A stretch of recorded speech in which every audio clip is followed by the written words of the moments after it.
माझा आवाज येतो सर्व विद्यार्थ्यांना? हो सर. हो हा, सर. ठीक आहे.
सर्व विद्यार्थ्यांनी लवकरात लवकर जॉईन व्हायचं आहे.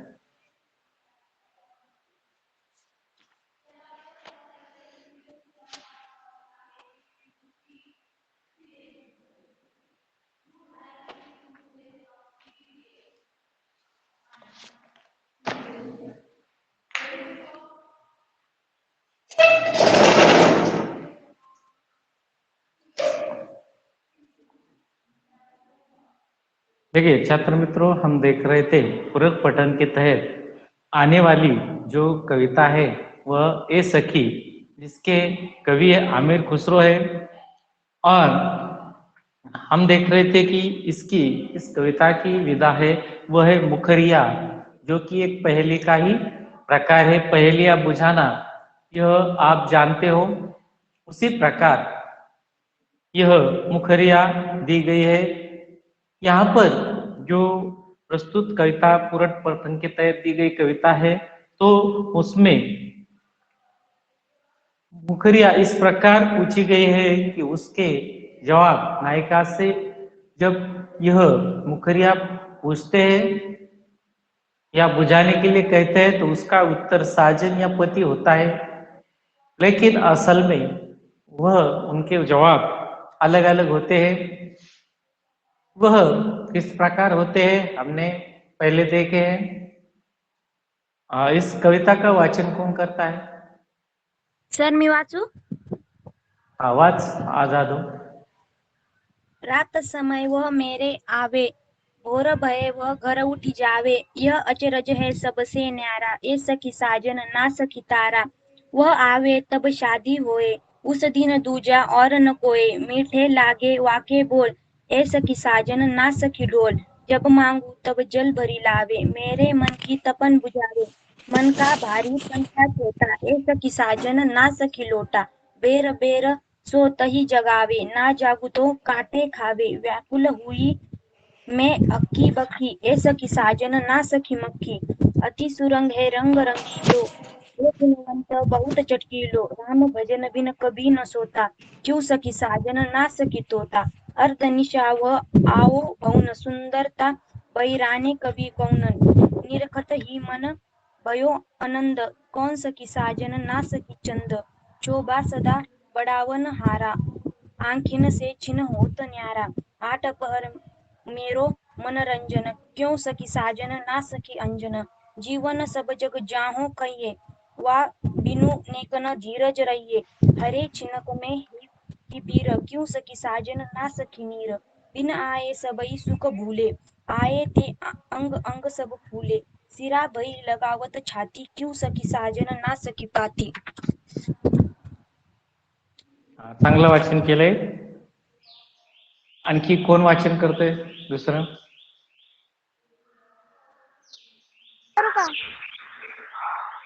हा वाच.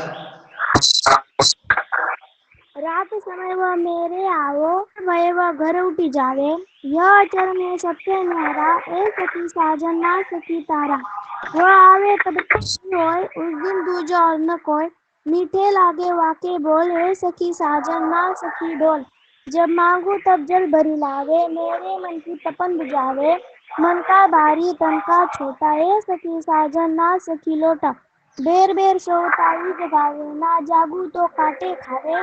व्याकुल हुई में हक्की बक्की, ए सखी साजन ना सखी मक्खी। अति सुरंगे रंग रंगीलो, हे गुणवंत बहुत चटकीलो। राम भजन बिन कभी न सोता, क्यों सखी साजन ना सखी तोता। अर्धनिशा वो आयो भौन, सुंदरता बरने कवि कौन। निरखत ही मन भयो आनंद, क्यों सखी साजन ना सखी चंद। शोभा सदा बढ़ावा, आँखिन से छिन होता न न्यारा। आठ पहर मेरो मनोरंजन, क्यों सखी साजन ना सखी अंजन। जीवन सब जग जासु कहे, वाह बिनु नेक न धीरज रहे। हर एक छिनक में ही की पीर, क्यों सखी साजन ना सखी मीर। बिन आए सभी दुख सुख भूले, आए ते अंग अंग सब फूले। सीरा भई लगावत छाती, क्यों सखी साजन ना सखी पाती।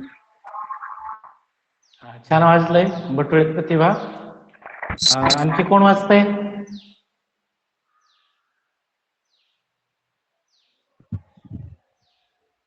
आणखी कोण कवितेचं वाचन करतंय? सर मी वाचू का? हा वाच मुंडेश्याम. रात समय वह मेरे आवे, भोर भये वह घर उठी जावे। यह अचरन से सबसे न्यारा, ये सखी साजन ना सखी तारा। वह आवे तब शादी होय, उस दिन दूजा और न कोय। मीठे लागे वाके बोल, ए सखी साजन ना सखी डोल। जब मांगू तब जल भरी लावे, मेरे मन की तपल बुझावे। मन मन का भारी तन का छोटा, ए सखी साजन ना सखी लोटा। बेर बेर सोतवी जगावे, ना जागू तो काटे खावे। व्याकुल हुई में हक्की बक्की, ए सखी साजन ना सखी मक्की। अति सुरंग हे संग रंग रंगीलो, ये गुणवंत बहुत चटकीलो। भजन बिन कभी न सोता, क्यों सखी साजन ना सखी तोता। अर्धनिशाव आयो भवन, सुंदरता भैरन कवि कौन। निखरत ही मैंने भयो आनंद, क्यों क्यों सखी साजन ना सखी छंद। शोभा चंदा बड़ावंत हमारा, आखिन में छीन हो न्यारा। आठ पर मेरा मनोरंजन, क्यों सकी साजन न सकी अंजन। जीवन सब जग जासो कहे, वो बिनु नेह न धीरज रहे। हे चिनक में ही पीर, क्यों सकी साजन न सकी नीर। बिन आए सब ही सुख भूले, आए ते अंग अंग सब फूले। सिरा भई लगावत छाई, क्यों सकी साजन ना सकी पाती। छान वाचलंय मुंडेश्याम. तो देखते हैं यहाँ पर ये सखी जिसके कवि आमिर सुक्रो है. देखिए इस पद्य की जो विधा है वह मुखरिया है. यह लोक प्रचलित पहेलियों का ही एक रूप है जिसका लक्ष्य मनोरंजन के साथ साथ बुद्धि चातुर्य की परीक्षा लेना होता है. अमीर खुसरो ने इन मुखरियों के माध्यम से अपनी विशेष शैली में पहेलियां एवं उनके उत्तर दिए हैं. आगे देखते हैं आगे की मुखरिया. अर्धनिशा वह आयो भोन, सुंदरता बरेन कवि कौन. निखरत ही मन भयो आनंद आनंद, क्यों सखी साजन ना सखी चंद. अर्धनिशा यानी आधी रात, भवन, भवन यानी क्या, भवन या इमारत, बड़ी इमारत या भवन, बरने यानी यहाँ पर वर्णन कर सके, निखरत ही यानी देखते ही।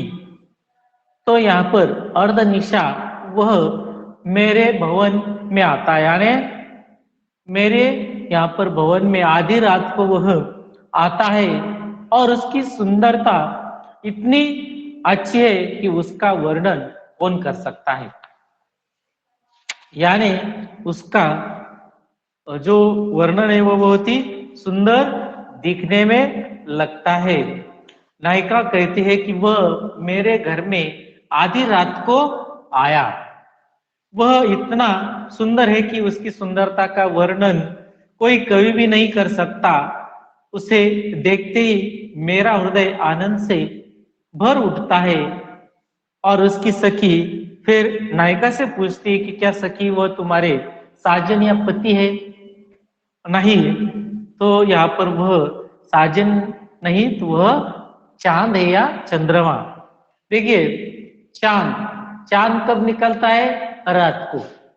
तो इसी प्रकार रात को चांद दिखाई देता है और उसकी सुंदरता इतनी अच्छी होती है कि कभी भी उसका वर्णन नहीं कर सकते, इतना वह सुंदर होता है।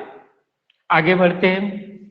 शोभा सदा बढ़ावन हारा, आखियन से छीन होत न न्यारा, आठ पहर मेरो मनोरंजन, क्यों सखी साजन ना सखी अंजन। देखिए यहाँ पर शोभा यानी सौंदर्य, बढ़ावन हारा यानी बढ़ाने वाला, अखियन यानी आंखों से, छीन यानी क्षण भर, न्यारा यानी अलग, आठ पहर यानी यहाँ पर पहर का अर्थ होता है कि 3 घंटे का समय। जिस प्रकार हम कहते हैं कि पहला पहर, दूसरा पहर, दिन का पहर, यहाँ पर तीसरा पहर, इस प्रकार पहर यानी 3 घंटे का समय। मनोरंजन यानी मन को प्रसन्न रखना, अंजन, अंजन यानी आंखों में लगाने का काजल या काजल ही कहते हैं उसे, जो काला होता है। तो देखिए यहाँ पर आंखों में लगाने वाला काजल तथा अंजन, यह इस प्रश्न मुखरिया का देखिए जवाब है। पहले देखते हैं यहाँ पर मुखरिया। शोभा सदा बढ़ावन हारा, नायिका कहती है कि उससे शोभा में हमेशा वृद्धि होती है। देखिए काजल लगाने से, आंखों में काजल लगाने से सुंदरता और निखर उठती है, और सुंदरता बढ़ती है। आखिन से छीन होत न न्यारा, और यह काजल लगाने के बाद वो आंखों से अलग नहीं होता, दूर नहीं जाता, तथा वह आंखों से क्षण भर के लिए भी दूर नहीं होता है। 8 पहर मेरो मनोरंजन यानी 8 पहर, दिन के 8 पहर सभी समय मेरा यहाँ पर मनोरंजन करता है, यहाँ पर सुंदरता बढ़ाए रखता है। यह 8 पहर मेरे मन को प्रसन्न रखता है। क्यों सखी साजन, फिर उसकी सखी उससे पूछती है कि तुम्हारे साजन है, पति है? तब नायिका कहती है, जवाब देती है कि नहीं सखी, वह काजल है यानी अंजन है, यानी आंखों में लगाए जाने वाला यहाँ पर काजल है। आगे बढ़ते। जीवन सब जग जासो कहे, वह बिनु नेक न धीरज रहे, हरे छिनक में हिय की पीर, क्यों सखी साजन ना सखी नीर। देखिए यहाँ पर जग यानी संसार, जासो यानी जिससे, नेक कनिक भी, धीरज धैर्य, छिनक क्षणभर, क्षण, नीर यानी जल। हाँ बोला, काय अडचण आहे? आवाज येतोय सर्वांपर्यंत? हो हो हाँ ठीक है। हो देखिए जीवन सब जासो कहे, नायिका कहती है कि सब लोग यह कहते हैं कि यह जीवन उसी के कारण। देखिए जीवन सब जग जासो कहे, जग यानी संसार। तो यहाँ पर नायिका कहती है कि यह जीवन उसी के कारण है, उसके बिना वह बिनु नेक न धीरज रहे।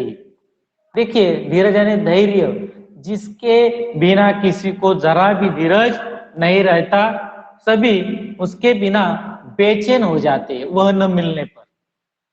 हरे छिनक में ही की पीड़, वह क्षण भर में हृदय का कष्ट दूर कर देता है। और क्षण भर भी उसे पाने से, उसके पाने से हमारे हृदय की सारी पीड़ा दूर हो जाती है। फिर वो सखी उन नायिका से पूछती, क्या वो सखी वो तुम्हारे साजन या पति है? नहीं। तो वह क्या जवाब देती है? नीर यानी जल। देखिए जल को ही जीवन कहते हैं। और इस प्रकार इस संसार में उसी से ही यह संसार है। उसके बिना कोई भी पानी के बिना धीरज नहीं रह सकता, बेचैन हो जाते हैं और उसे मिलते ही अपने दिल की जो प्यास है वह बुझ जाती है। इस प्रकार इस मुकरिये का जो जवाब है, उत्तर है, वह क्या है? नीर यानी पानी। आखिरी मुखरिया देखते हैं। बिन आए सब ही सुख भूले, आए थे अंग अंग सब फूले, सिरा भई लगावत छाती, क्यों सखी साजन ना सखी पाती। तो देखिए यहां पर सब ही यानी सभी, फूले तो यहाँ पर फूले का पुलकित होना या प्रसन्न होना, सीरा यानी ठंडी, भई यानी हुई, और लगावत यानी लगाते ही। देखिए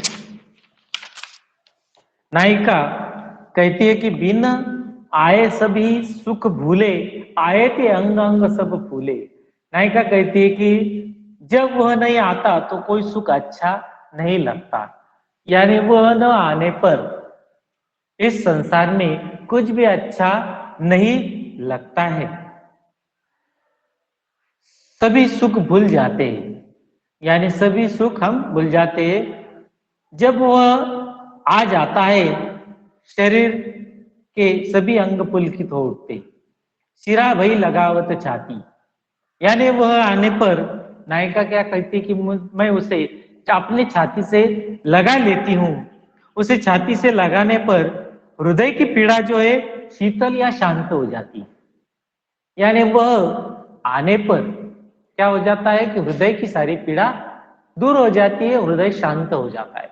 देखिए उसके बिना यहाँ पर नायिका बेचैन रहती है, तथा वह आने पर उसे नायिका अपनी छाती से लगा लेती है, और छाती से लगाने के बाद सारे पीड़ाएं यहाँ पर हृदय की दूर चली जाती है, नष्ट हो जाती है, मन शांत हो जाता है। और उसकी सखी उससे पूछती है कि क्या वह उसके पति या साजन है? तो यहाँ पर नायिका जवाब देती, ना सखी पाती। पाती का अर्थ यहाँ पर पत्र। देखिए पाती का अर्थ क्या होता है? पन्ना या पत्र। तो इस प्रकार की पत्र आने से देखिए उसकी राह नायिका देखती है कि उसके बिना उसे कुछ भी सुख अच्छा नहीं लगता, लेकिन खत के बिना यहाँ पर अच्छा नहीं लगता। खत आने पर अंग अंग में यहाँ पर शरीर में प्रसन्नता फैल जाती है, और नायिका उस पत्र को अपने छाती से लगा लेती है, और मन हृदय की पीड़ा दूर हो जाती है, मन शांत हो जाता है। इस प्रकार उसका उत्तर है पाती या पत्र। बोला काय अडचण आहे नाईक शुभम?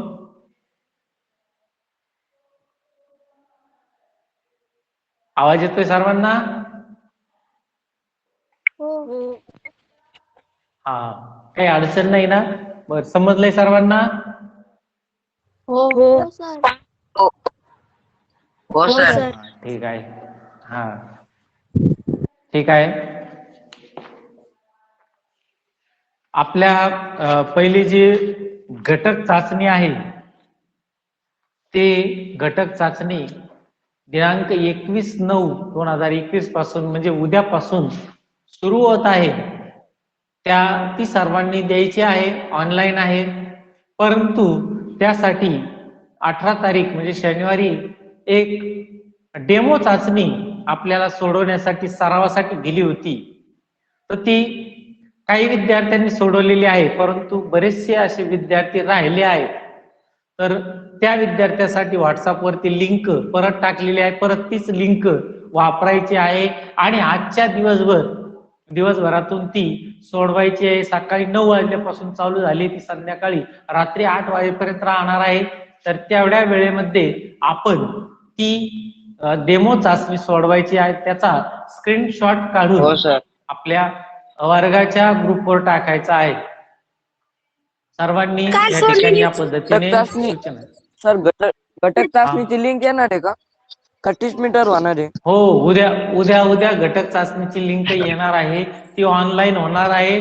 त्याचा सराव होण्यासाठी आपण शनिवारी डेमो चाचणीची लिंक दिली होती आणि आज परत ती दिलेली आहे. जे राहिलेले विद्यार्थी आहे, ऐकून घे एक मिनिट तू, जे राहिलेले विद्यार्थी आहेत त्यांच्यासाठी परत आज ती लिंक टाकलेली आहे. त्यासाठी ती लिंक आज ओपन करून त्या ठिकाणी सोडवायची आहे. त्याच्यानंतर ज्यांची लिंक ओपन होत नाही त्यांनी आपल्या वर्ग शिक्षकाचा नंबर आपल्या मोबाईल मध्ये सेव्ह करावा.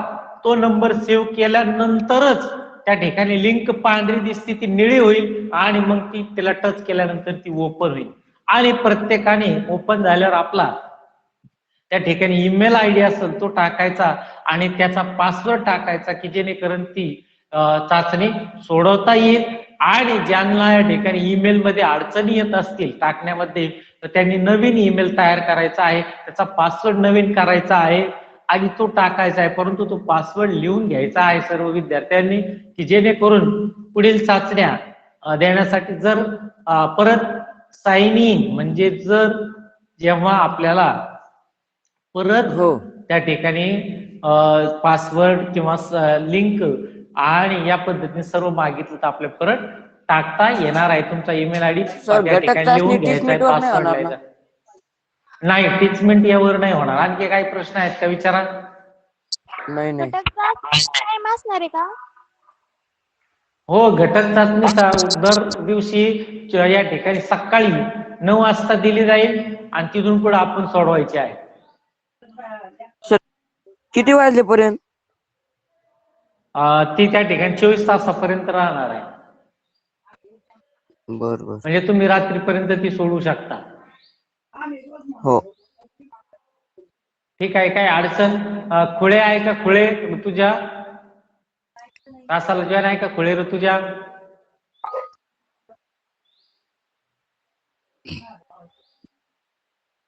नाही दिसत वाटतं. ठीक आहे. ज्याला ईमेल आयडीने जरी परीक्षा सोडवता आली नाही तर त्यांनी आपला मोबाईल घेऊन शाळेमध्ये यायचं आहे आणि या ठिकाणी अडचणी दूर केल्या जातील. आपापल्या वर्ग शिक्षकांना दाखवायचे, सांगायचंय. ते आपापले वर्ग शिक्षक तुम्हाला काय करतील तो प्रश्न सोडून देतील.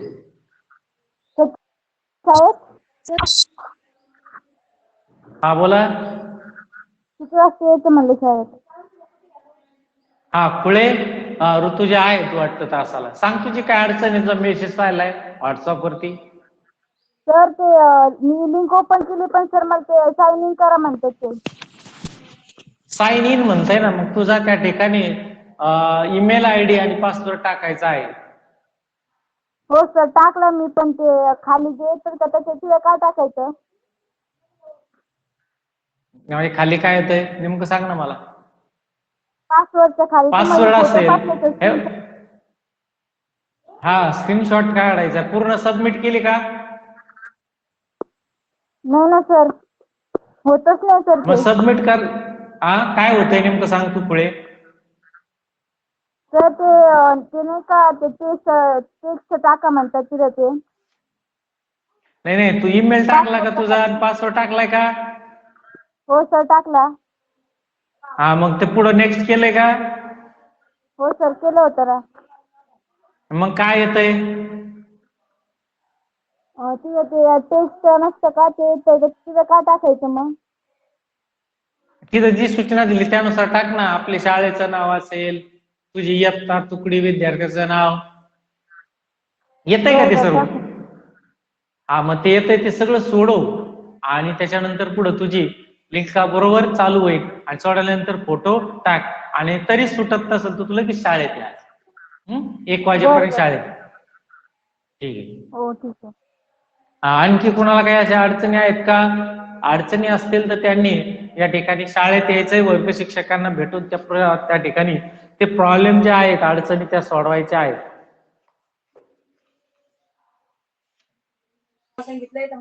त्यानंतर अ आणि ड मधील विद्यार्थी या माझ्याच या ठिकाणी टीचमेंट तासाला ऍड आहे.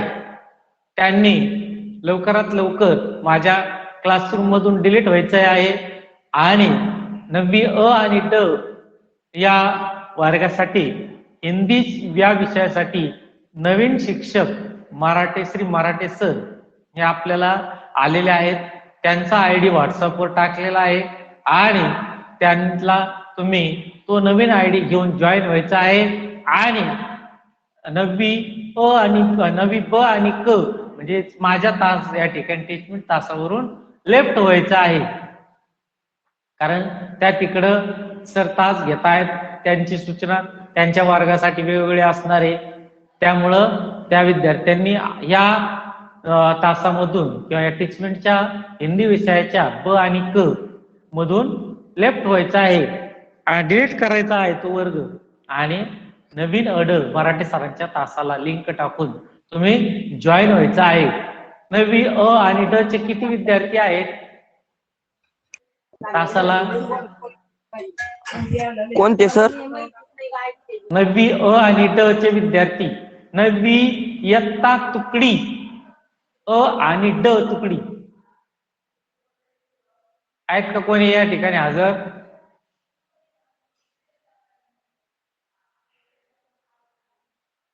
चलो ठीक है, आगे बढ़ते हैं. यहाँ पर कुछ सवाल प्रश्न यहाँ पर कहते. आता धड्याखालचे प्रश्न स्वाध्यायामध्ये सोडून घ्यायचे आहेत या कवितेखालचे. आणि आपला जो घटक चाचणीसाठी जो अभ्यासक्रम आहे तर तो आहे या 6 कवितेपर्यंत आहे. म्हणजे आपल्याला दिलेला जो अभ्यासक्रम आहे त्यामध्ये 25% वगळलेला अभ्यासक्रम वगळून या ठिकाणी आपल्याला राहिलेल्या धडे व कवितांवरती आपल्याला काय होणार आहे, प्रश्न येणार आहेत. तर यासाठी मी परत एकदा पहिल्या विभागामधले जे धडे कोणकोणते कमी झालेले आहेत त्याची माहिती परत एकदा सांगतो. पहा, पहिली इकाई या ठिकाणी त्यामधील 3 नंबरचा धडा आहे कबीर पूरक पटांग मधला, तो कमी झालेला आहे. त्यानंतर 8 नंबरची जी कविता आहे वीर भूमी पर कुछ दे हे सुद्धा कमी झालेली आहे. आणि 9 नंबरची कविता वरदान मागूंगा नहीं ही सुद्धा कमी झालेली आहे. हा झाला पहिला विभाग. त्यानंतर दुसऱ्या विभागामध्ये धडा नंबर 4 या ठिकाणी कविता आहे सिंधू का जल ही सुद्धा कमी झालेली आहे. त्यानंतर 7 नंबरचा धडा आहे शिष्टाचार दुसऱ्या विभागातला, हा सुद्धा कमी झालेला आहे. त्यानंतर 10 नंबरचा धडा अपराजय हा सुद्धा कमी झालेला आहे. तर या पद्धतीने आपण काय करायचंय की हे सर्व आपल्याला माहिती असलं पाहिजे. सर्व ही माहिती नोंदून घ्या मी सांगितल्याप्रमाणे, आणि जेणेकरून आपल्याला अभ्यास करण्यामध्ये काय होईल, सुविधा होतील किंवा सोपं जाईल. अजून काही अडचणी आहेत का तुमच्या? नाही सर. ठीक आहे. प्रश्न पूछता हूं, देखिए इस कविता पर किसके बोल मीठे लगते हैं? किसके बोल मीठे लगते हैं? बताइए, किसके बोल मीठे लगते हैं? हाँ सही बताया, ढोल. ढोल के बोल मीठे लगते हैं. ठीक आहे. सर्वांना उद्याच्या घटक चाचणीसाठी माझ्याकडून सर्व विद्यार्थ्यांना शुभेच्छा. आणि आता आपण क्लासमधून लेफ्ट होऊ शकतो.